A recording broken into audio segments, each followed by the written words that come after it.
Assalamualaikum warahmatullahi wabarakatuh. Saya Anggun Miranti Delima dari SMP Negeri 3 Cimas, Kabupaten Sukabumi, CGP Angkatan 9, dengan fasilitator Ibu Marni Hartati MPD dan pengajar praktik Ibu Eva Purnati SPD MMPD. Di sini saya akan mempresentasikan koneksi antar materi modul 3.2 Pemimpin dalam Pengelolaan Sumber Daya. Tujuan pembelajaran khusus. CGP mampu menghubungkan materi modul ini dengan modul-modul yang didapatkan sebelumnya. 1. Buatlah kesimpulan tentang apa yang dimaksud dengan pemimpin pembelajaran dalam pengelolaan sumber daya dan bagaimana Anda bisa mengimplementasikannya di dalam kelas, sekolah, dan masyarakat sekitar sekolah. Pemimpin pembelajaran dalam pengelolaan sumber daya.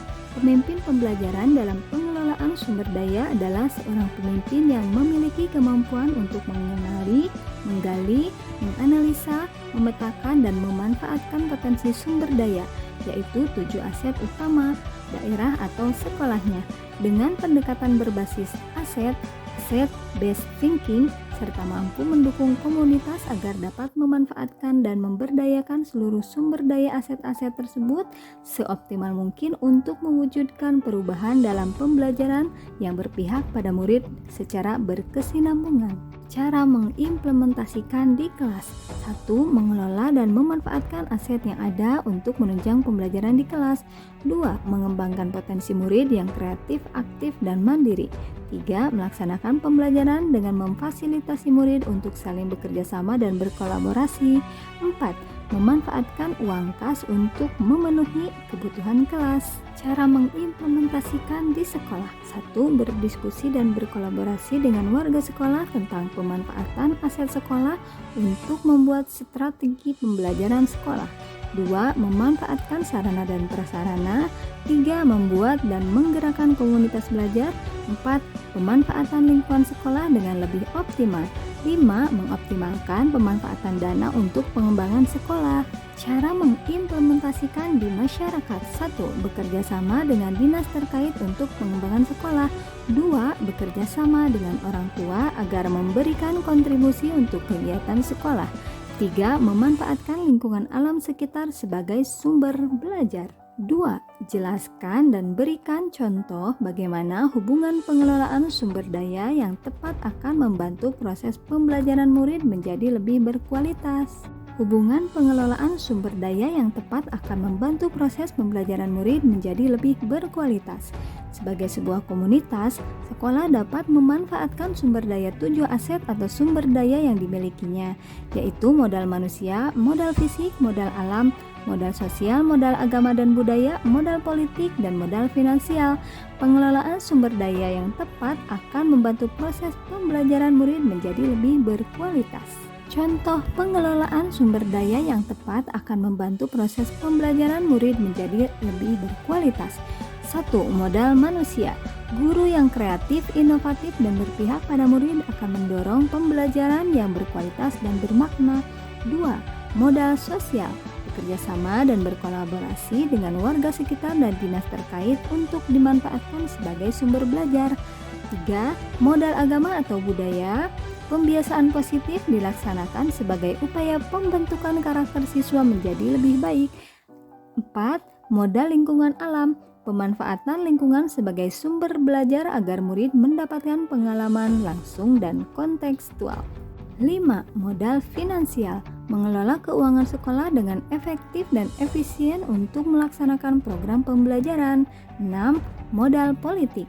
Guru mengikuti kegiatan organisasi profesi, MGMP, dan PGRI untuk meningkatkan kompetensi sehingga dapat memberikan pembelajaran yang berkualitas.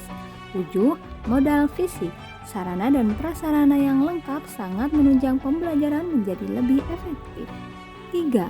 Jelaskan dan berikan beberapa contoh bagaimana materi ini juga berhubungan dengan modul lainnya yang Anda dapatkan sebelumnya selama mengikuti pendidikan guru penggerak.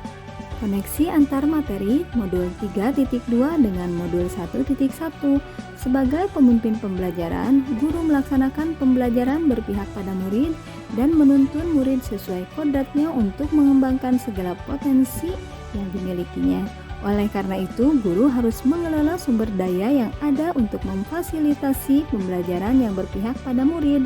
Koneksi antar materi antara modul 3.2 dengan modul 1.2 adalah guru merupakan salah satu dari 7 modal atau sumber daya sekolah, yaitu modal manusia. Guru sebagai pemimpin pembelajaran memiliki nilai dan peran yang dijadikan landasan dalam terciptanya murid yang sesuai dengan profil pelajar Pancasila. Dengan nilai dan peran guru secara aktif, maka akan menciptakan generasi unggul dengan memanfaatkan modal utama untuk menggali potensi murid-muridnya.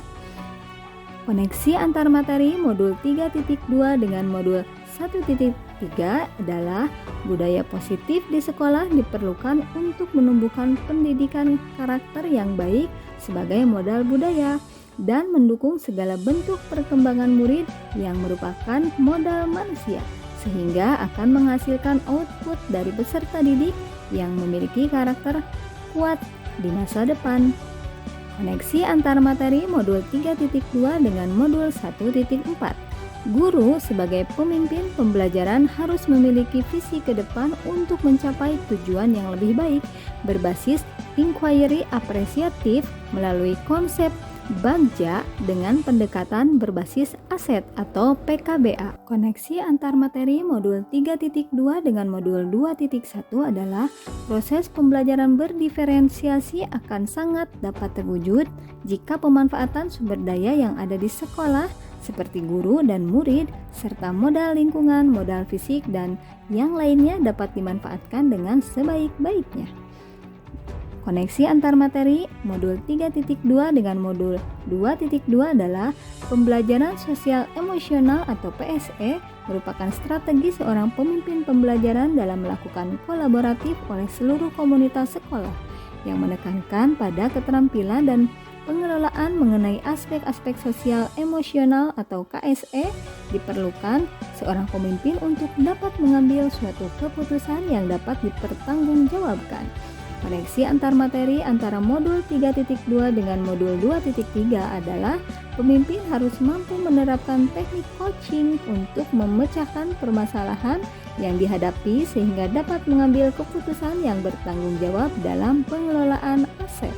Koneksi antar materi modul 3.2 dengan modul 3.1 adalah sebagai pemimpin pembelajaran dalam prosesnya akan selalu berhadapan dengan dua situasi, yakni dilema etika dan bujukan moral yang dituntut dalam suatu pengambilan keputusan. Sebagai pemimpin pembelajaran, pengambilan keputusan yang diambil harus mengedepankan keputusan-keputusan yang bermanfaat bagi seluruh elemen yang terlibat di dalamnya dengan melaksanakan langkah-langkah pengambilan keputusan berdasarkan 4 paradigma, 3 prinsip, dan 9 langkah pengambilan dan pengujian keputusan. Prinsip tersebut sangat penting karena sangat terkait dengan pengelolaan sumber daya yang ada di sekolah. 4. Ceritakan pula bagaimana hubungan antara sebelum dan sesudah Anda mengikuti modul ini, serta pemikiran apa yang sudah berubah di diri Anda setelah Anda mengikuti proses pembelajaran dalam modul ini. Sebelum mempelajari modul ini, saya berpikir bahwa aset yang ada di lingkungan sekolah hanya berupa modal fisik dan finansial. Saya cenderung berpikir berbasis kekurangan atau masalah. Saya belum sepenuhnya memanfaatkan aset atau kekuatan yang ada. Setelah mempelajari modul ini, saya mulai berpikir berbasis aset untuk menciptakan pembelajaran yang optimal. Saya lebih memahami bahwa terdapat 7 aset sumber daya yang harus dioptimalkan pengelolaannya untuk menunjang kegiatan pembelajaran maupun pengembangan sekolah. Sekian pemaparan koneksi antar materi modul 3.2 pemimpin dalam pengelolaan sumber daya. Terima kasih. Wassalamualaikum warahmatullahi wabarakatuh. Salam Guru Hera. Bergerak, bergerak, menggerakkan.